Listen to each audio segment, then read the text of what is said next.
இனிமே கண்ணை மூடிட்டு கடலை எண்ணெய் வாங்கலாம். ஏன்னா மந்த்ரா கடலை எண்ணெய் இதயத்தின் தயாரிப்பு. வறுக்க பொரிக்க ஏன் எல்லா சமையலுக்கும் மந்த்ரா தான். மந்த்ரா கடலை எண்ணெய், அபார ருசி, ஆரோக்கியமான உடல் நலம்.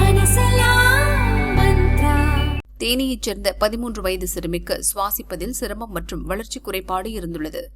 மதுரை அப்போலோ மருத்துவமனையில் சிகிச்சைக்கு சென்றபோது சிறுமிக்கு பிறவி இரத்த நாள குறைபாடு இருப்பது கண்டறியப்பட்டது. சிடி ஸ்கேன் மூலம் சிறுமியை பரிசோதனை செய்ததில் அபர்நிதி மால்ஃபர்மேஷன் என்கிற மிக அபூர்வ பாதிப்பு இருந்தது கண்டறியப்பட்டது. உலகில் 300 பேர் மட்டுமே இதுவரை இந்த பாதிப்புக்கு ஆளாகியுள்ளனர். தென் மாநிலத்தில் இதுவே முதல் பாதிப்பு என கூறப்படுகிறது. கல்லீரலுக்கு சென்று சுத்திகரிக்கப்பட வேண்டிய ரத்தம் நேரடியாக இதயத்துக்கு செல்லும். சுத்திகரிக்கப்படாத ரத்தம் செல்வதால் சுவாசிப்பதில் பிரச்சினை ஏற்பட்டு இதயம் மற்றும் கல்லீரல் பாதிப்படையும்.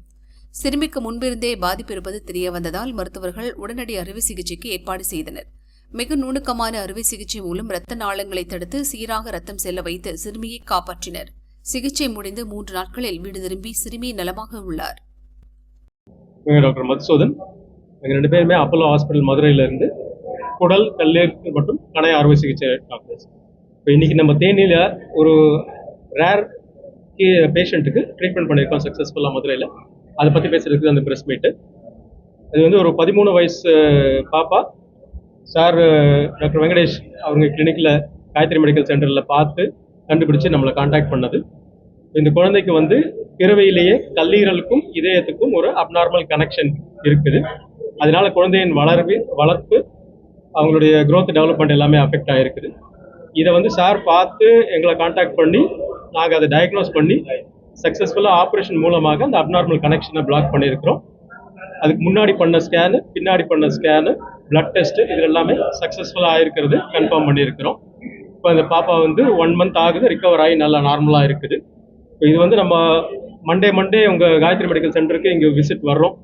அதிலிருந்து பார்த்து பிக்கப் பண்ணி இந்த ரேர் கேஸை வந்து நம்ம டயக்னோஸ் பண்ணி சக்ஸஸ்ஃபுல்லாக அப்போலோ மதுரையில் ட்ரீட் பண்ணியிருக்கிறோம்.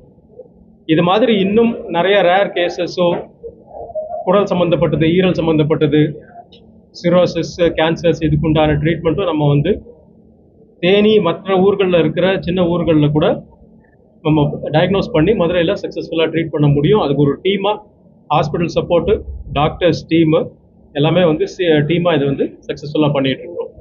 இது வந்து இந்த மாதிரி கேஸ் வந்து வேர்ல்ட்லேயே ஒரு 300 கேஸ் தான் ரிப்போர்ட் ஆகிருக்குது. சவுத் தமிழ்நாடுலன்னு பார்த்தா இது வந்து கிட்டத்தட்ட முதல் கேஸ்ன்னு சொல்லலாம். நம்ம இந்தியாவிலையுமே இது ரொம்ப ரேரான கேசஸ் தான். இதோட ஜென்ரல் வைரஸ் சம்மந்தப்பட்ட பிரச்சனைகள் எதுவாக இருந்தாலும் ஒரு சர்ஜிக்கல் கேஸ் ஃப்ளோ வந்து கான்டாக்ட் பண்ண வேண்டியிருக்கும். அதுக்கு தேவையான ஸ்கேன்ஸு அதில் என்ன பிக்கப் பண்ணுறோங்கிறத பொறுத்து நம்மளுடைய எக்ஸ்பர்ட்டிஸை வச்சு தான் அது வந்து ட்ரீட் பண்ணுறது. ஸோ சரியான மருத்துவர் அணுகணும். அதுக்கு உண்டான எக்ஸ்பர்ட் கேர் வந்து சிம்டம்ஸ்னு பார்த்தா லிவருக்கு உண்டான பிளட் வந்து பைபாஸ் பண்ணி டைரெக்டாக ஹார்ட்டுக்கு போடுறதுனால ஹார்ட் பிரச்சனைகள் வரலாம். லிவருக்கு சரியாக பிளட் போகாதனால லிவர் ப்ராப்ளம்ஸ் வரலாம். இந்த லிவருடைய சுத்திகரிப்பு வேலை நடக்காததுனால அந்த பிளட் வந்து அன்ஃபில்டர்டாக உடம்புக்குள்ளே போகிறதுனால குழந்தையோட வளர்ச்சி, பிரெயின் டெவலப்மெண்ட்டு, ஃபிசிக்கல் டெவலப்மெண்ட்டு எல்லாமே அஃபெக்ட் ஆகும். இதை நம்ம கரெக்டாக பார்த்து அந்த பிளட் அப்நார்மல் கனெக்ஷனை பிளாக் பண்ணி நார்மலாக லிவருக்குள்ளே பிளட் போக வச்சதுனால இனிமேல்ட்டு அந்த குழந்தையோட டெவலப்மெண்ட் வந்து நார்மலாக இருக்கும். ஸோ இதை வந்து நம்ம ஆப்ரேஷன் சமயத்தில் ஸ்கேனில் ப்ரெஷர் செக் பண்ணி அது பண்ணி தான் நம்ம பண்ண போகிறோம். எக்ஸஸ் பிளட் லிவருக்குள்ளே போகாமல் இருக்கணுங்கிறதுனால நம்ம அதை ஆப்ரேஷன் சமயத்தை பிளாக் பண்ணும்போதே பிஃபோர் ஆஃப்டர் ப்ரெஷர்லாம் பார்த்து ஸ்கேன் பார்த்து கரெக்டாக இருக்கும்னு தெரிஞ்சுட்டு தான் அதை நம்ம பிளாக் பண்ணுறோம்.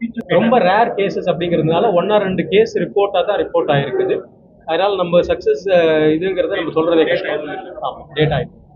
இப்போ எங்கள் கெரியர்லேயே பார்த்தீங்கன்னா எனக்கு ஒரு 20 years, சாருக்கு ஒரு 20 years எக்ஸ்பீரியன்ஸ்லேயே 1-2 கேஸ் தான் அவ்வளவு ரேர். ஸோ அதாவது பேஷண்ட் வந்து தேனி பேஷண்ட்டு இங்கே நம்ம காயத்ரி மெடிக்கல் சென்டரில் தான் இந்த பேஷண்ட்டை முதல்ல டயக்னோஸ் பண்ணியிருக்காங்க. இந்த மாதிரி பிரச்சனை இருக்குங்கிறதுனால நம்மளை கான்டாக்ட் பண்ணாங்க. இப்போ நான் வந்து வாரம் திங்கட்கிழமை வந்து காயத்ரி மெடிக்கல் சென்டருக்கு வர்றேன் விசிட்டுக்கு. ஸோ அப்போ வந்து இந்த பேஷண்ட்டை எங்கள்கிட்ட காமிச்சதுனால தான் நம்ம கரெக்டாக டயக்னோஸ் பண்ண முடிஞ்சுது. இந்த பேஷண்ட்டை இப்போ நம்ம வரல, இல்லை இதை பற்றி தெரியாத யாருக்காவது போயிருந்தேன்னா அது இன்னும் டிலே ஆயிருக்கும் அவங்களுடைய ட்ரீட்மெண்ட். நம்ம மண்டே வர்றதுனால சாருக்கும் தெரிஞ்சு உடனே நம்மளை கான்டாக்ட் பண்ணி இந்த ஸ்கேனை பார்த்து இந்த மாதிரி கொடுத்துருக்காங்களே, இதுக்கு என்ன பண்ணணும் அப்படிங்கிறது கேட்டதுனால சீக்கிரமாக பேஷண்ட்டுக்கு வந்து ட்ரீட்மெண்ட் பண்ண முடியும். ஆக்சுவலாக ஸோ இங்கே இருக்கிற டாக்டர்ஸ், அவங்க பிஜிஸ், அவங்களுக்கு எல்லாமே நம்ம சொல்லியிருக்கிறோம். அவங்களும் வரப்போறாங்க. அவங்களுக்கு இது எக்ஸ்பிளைன் பண்ண போறாங்க. கவர்மெண்ட் டாக்டர்ஸ் இன்ஃபார்ம் பண்ணி ஒரு சர்ஜன்ஸ் மீட் இருக்கு. அதுல வந்து இந்த கேஸ் பிரசன்டேஷனை பிரசன்ட் பண்ணுவோம். ஸோ எங்க அமங் த டாக்டர்ஸ் கம்யூனிட்டி வந்து இது வந்து இந்த நியூஸ் வந்து இதுதான் டிஸ்கஸ் பண்ணுவோம், அறிவியல் பூர்வமான டிஸ்கஷன் பண்ணுவோம்.